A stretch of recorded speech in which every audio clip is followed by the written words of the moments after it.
Nice people often carry a heavy burden when it comes to their relationships with others. Their instinctive desire to help and support can be both a gift and a challenge. Overgiving becomes second nature for them, not because they seek acknowledgement, but because it feels like the right thing to do. They are the ones who will stay late to help a friend in need, sacrifice their own time for the well-being of others, and lend a listening ear even when they are emotionally drained. While these traits are admirable, they often come at a personal cost. This cycle of giving without expecting much in return frequently leads to emotional exhaustion, leaving nice people feeling depleted and unbalanced in their relationships. In many cases, overgiving creates a dynamic where the other party becomes overly reliant on the nice person. The imbalance might not be intentional, but it develops as a result of one person always stepping up to meet the needs of others while their own needs are neglected. Over time, this one-sided effort can foster resentment or a sense of being taken for granted. When someone feels like their contributions are undervalued, they may begin to retreat inward, questioning whether their kindness has real value in the relationships they've worked so hard to nurture. Adding to this burden is the fact that many nice people are deeply empathetic.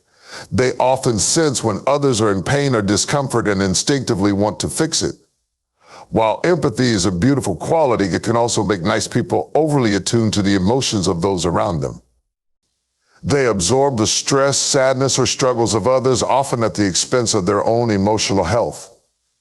Over time, this emotional absorption can feel overwhelming, particularly when it isn't met with the same level of care and support. Nice people may find themselves in situations where they are consistently pouring into others but have no one to refill their emotional cup. Unfortunately, this pattern of overgiving also tends to attract people who are not capable of or willing to give back. While many individuals genuinely appreciate kindness, others might take advantage of it. These individuals may view the nice person as a resource, a source of comfort, support, or help without ever considering what the nice person might need in return. Such interactions can leave nice people feeling used or unimportant. They might wonder why their kindness doesn't seem to inspire the same in others, leading to feelings of loneliness or disillusionment. Moreover, overgiving can create an unintentional dependency. When someone constantly steps in to solve problems or offer support, others might begin to rely on them instead of taking responsibility for their own challenges. While nice people are happy to help, this dependency can create an imbalance that eventually drains their energy. They might start to feel like they are carrying the weight of other people's struggles without receiving any acknowledgement or gratitude in return. This dynamic can push nice people to isolate themselves as a way of protecting their own well-being, even though they deeply value connection and relationships.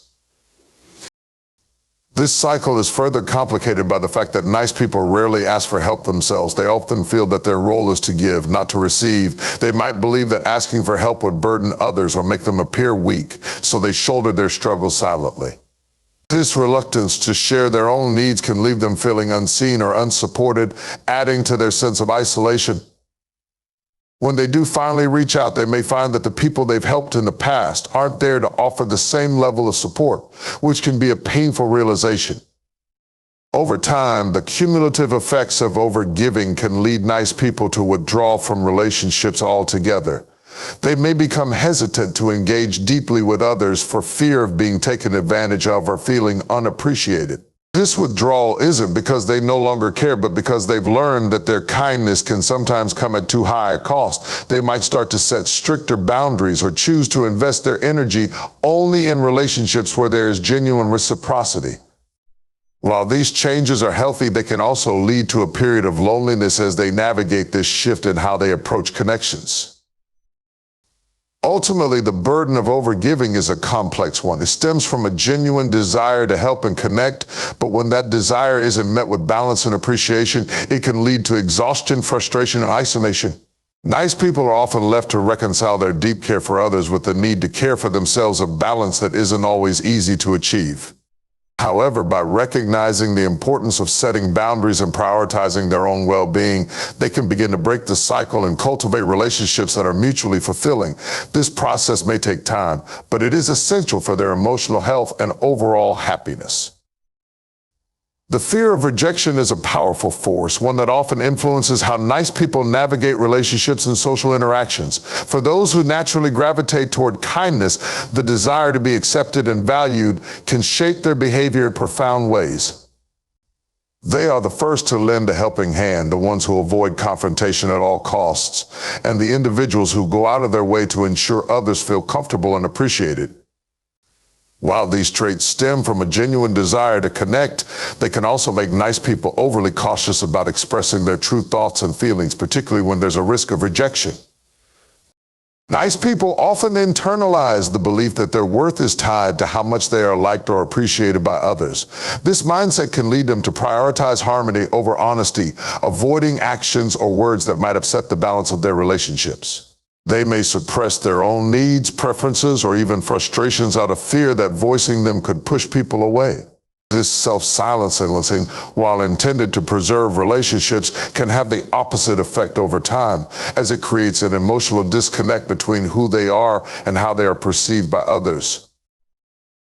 In many cases, the fear of rejection causes nice people to become overly accommodating. They may agree to plans or commitments that don't align with their preferences, say yes when they mean no, or avoid setting boundaries that are essential for their well-being. While these actions are intended to avoid conflict or disappointment, they can lead to feelings of resentment or burnout. Over time, nice people may begin to feel that their relationships are one-sided, with their efforts to please others overshadowing their own desires and needs. This fear of rejection also manifests in a reluctance to assert themselves, even in situations where doing so would be entirely reasonable. Nice people often find themselves downplaying their accomplishments, avoiding recognition, or hesitating to share their ideas for fear of being judged. They might defer to others in conversations, hold back on expressing differing opinions, or allow others to take credit for their contributions. While this approach may temporarily avoid conflict, it can leave nice people feeling undervalued or invisible in the spaces they occupy. Another way the fear of rejection impacts nice people is through their tendency to overthink social interactions. After a conversation or action, they might replay it in their minds, analyzing their words and actions to ensure they didn't say or do anything that could have been misconstrued. This overanalysis, while rooted in a desire to maintain positive connections, can create unnecessary anxiety and self-doubt. It reinforces the idea that they must constantly monitor their behavior to avoid rejection, which can be both emotionally exhausting and counterproductive. Unfortunately, this cautious approach can sometimes make nice people vulnerable to those who don't have their best interests at heart.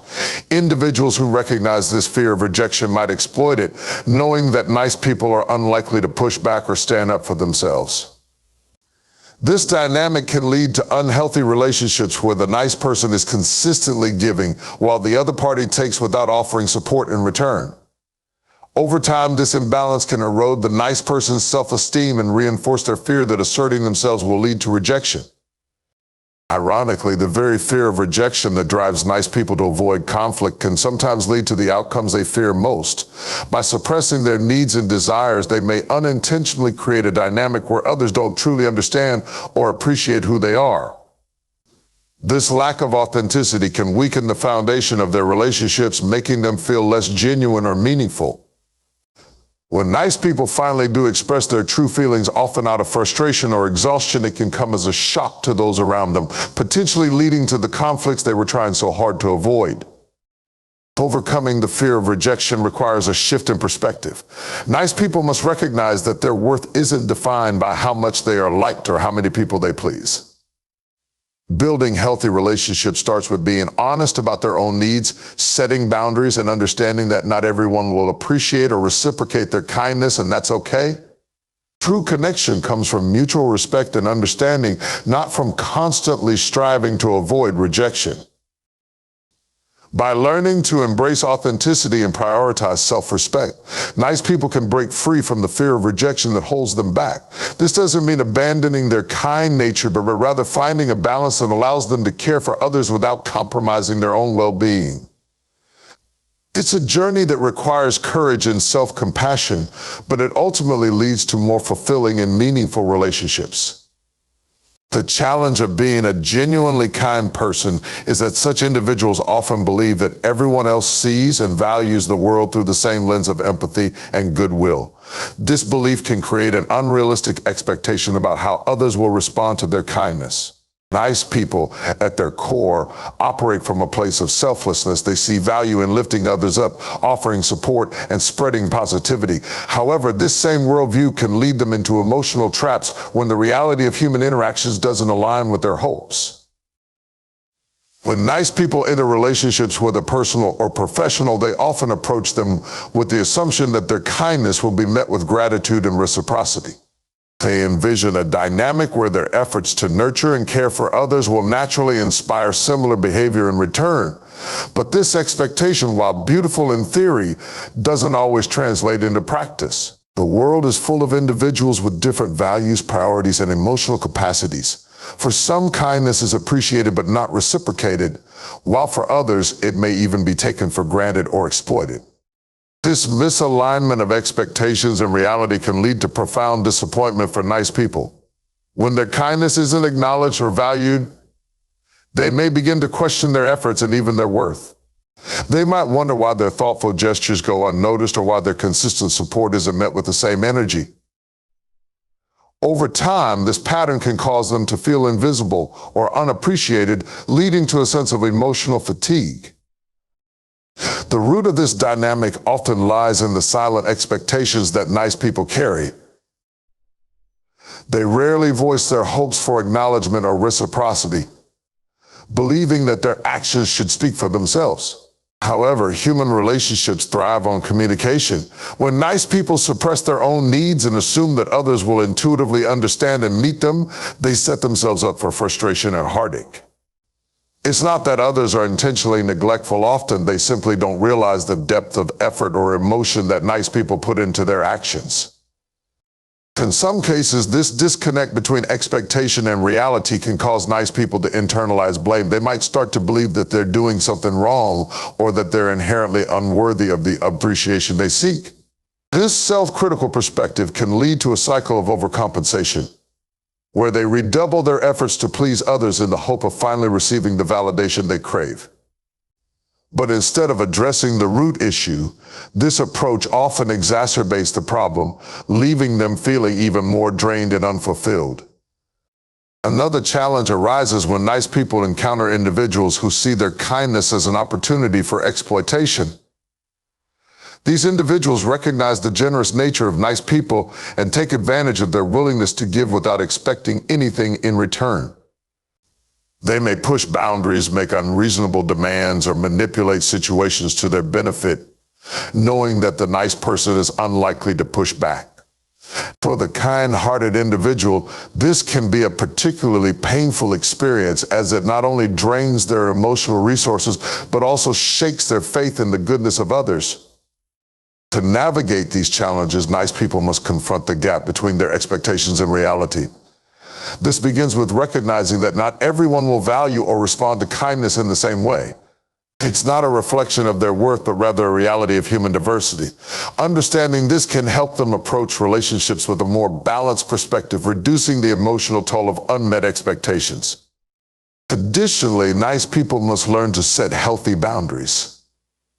Kindness doesn't mean sacrificing one's own needs or allowing others to take advantage of their generosity. By establishing clear limits and communicating their own expectations, nice people can protect their emotional well-being while still maintaining their core values. It's a practice that requires courage and self-awareness, but it ultimately leads to healthier and more fulfilling relationships. Another important step is embracing the idea that kindness should be an expression of their values rather than a strategy for gaining approval or reciprocation. When nice people act out of a genuine desire to make a positive impact without attaching their self-worth to the response they receive, they free themselves from the cycle of disappointment. Kindness becomes its own reward, and their actions are guided by authenticity rather than external validation. It's also helpful for nice people to seek relationships with individuals who genuinely appreciate and reciprocate their efforts. By surrounding themselves with people who share their values and respect their boundaries, they create an environment where kindness is both given and received. These connections serve as a reminder that there are others who value empathy and selflessness, reinforcing their belief in the power of kindness. Ultimately, the journey of reconciling expectations with reality is one of growth and self-discovery. Nice people learn to navigate the complexities of human relationships while staying true to their values. They understand that kindness is a strength, not a weakness, and that it's okay to prioritize their own needs and well-being. By finding a balance between giving and receiving, they can build connections that are both meaningful and sustainable. And in doing so, they reaffirm their belief in the goodness of the world, not as an idealized vision, but as a grounded and enduring truth. When considering the loneliness that nice people often face, one of the most poignant aspects is the internalized notion that their value is tied directly to their ability to serve and support others. This mindset, while rooted in a genuine desire to create harmony and positivity, often leads them to prioritize everyone else's needs above their own. Over time, this unbalanced approach to relationships fosters feelings of neglect, exhaustion, and ultimately isolation. It is important to understand the reasons behind this pattern and explore ways to create a healthier dynamic for nice people to thrive in their relationships and interactions. Nice people often equate love and acceptance with their capacity to give. This belief is deeply ingrained and may stem from upbringing, cultural norms, or past experiences that rewarded their helpfulness while subtly discouraging them from asserting their own needs. They might unconsciously believe that if they stop giving, they risk losing the relationships they cherish. This constant cycle of giving, however, can become exhausting, as it often leads to one-sided relationships where their needs are overlooked or ignored. They become the silent supporters, always present for others, but rarely finding anyone to lean on when they themselves need support. As this pattern repeats itself, nice people can find themselves grappling with feelings of unworthiness or inadequacy. They may wonder why their acts of kindness do not inspire the same level of care and dedication from others. Instead of questioning the fairness of the situation, they often internalize the blame, believing that they are somehow deficient. This internal struggle can deepen their isolation as they retreat into themselves rather than risk confrontation or rejection. This cycle perpetuates their loneliness even when they are surrounded by people. Another factor contributing to their isolation is the societal misconception that kindness equates to weakness. Nice people may encounter individuals who interpret their generosity as an open invitation to take advantage of them. These exploitative dynamics can leave them feeling used and unappreciated, reinforcing the idea that their efforts to connect and build meaningful relationships are futile. Over time, these repeated experiences can lead them to withdraw, not out of bitterness, but as a protective mechanism against further hurt. To break free from this cycle, it is crucial for nice people to recognize their inherent worth beyond their ability to give. They must understand that they are valuable simply because they exist, not because of what they can offer to others. This shift in mindset is foundational for creating healthier relationships. When they begin to see themselves as deserving of love and respect, they are more likely to set boundaries and advocate for their own needs. Boundaries, often misunderstood as barriers, are actually tools for fostering mutual respect and understanding. They allow nice people to give from a place of abundance rather than obligation, ensuring that their kindness is genuine and not driven by fear of rejection. Developing a strong sense of self-awareness is another essential step. Nice people should take time to reflect on their motivations and patterns in relationships. Are they giving because they genuinely want to, or are they driven by a need for validation? By understanding their own intentions, they can start to make choices that align with their values rather than societal expectations or internalized fears. This self-awareness also helps them identify relationships that are truly reciprocal and those that are draining their emotional resources. Equally important is the ability to practice self-compassion. Nice people are often their own harshest critics, holding themselves to impossibly high standards of perfection and selflessness. Learning to treat themselves with the same kindness and understanding that they offer to others can be transformative. Self-compassion allows them to forgive themselves for their perceived shortcomings and to prioritize their own well-being without guilt. It's not selfishness, it's self-preservation. Seeking out like-minded individuals who appreciate and reciprocate their kindness is another powerful way to combat loneliness. These connections create a supportive environment where nice people can feel valued and understood. Whether it's through friendships, romantic relationships, or community groups, finding people who share their values and respect their boundaries can significantly enhance their sense of belonging. In these spaces, their kindness is celebrated, not exploited, and their contributions are met with genuine gratitude. Moreover, nice people should embrace the idea that it's okay to say no. Saying no doesn't make them any less kind, it simply means they are choosing to honor their own limits. This simple act of self-assertion can be liberating, allowing them to reclaim their time and energy for the things and people that truly matter. It's a skill that takes practice, but ultimately leads to greater balance and fulfillment. In the end, the journey of breaking free from the loneliness of being a nice person is about reclaiming agency over their lives. It's about recognizing that they have the power to shape their relationships and experiences, that their kindness is a gift but not their sole-defining trait. By setting boundaries, practicing self-compassion, and seeking reciprocal connections can create a life where their kindness flourishes without leaving them feeling invisible or alone. Through this transformation, nice people not only enhance their own well-being, but also inspire others to value and practice genuine kindness.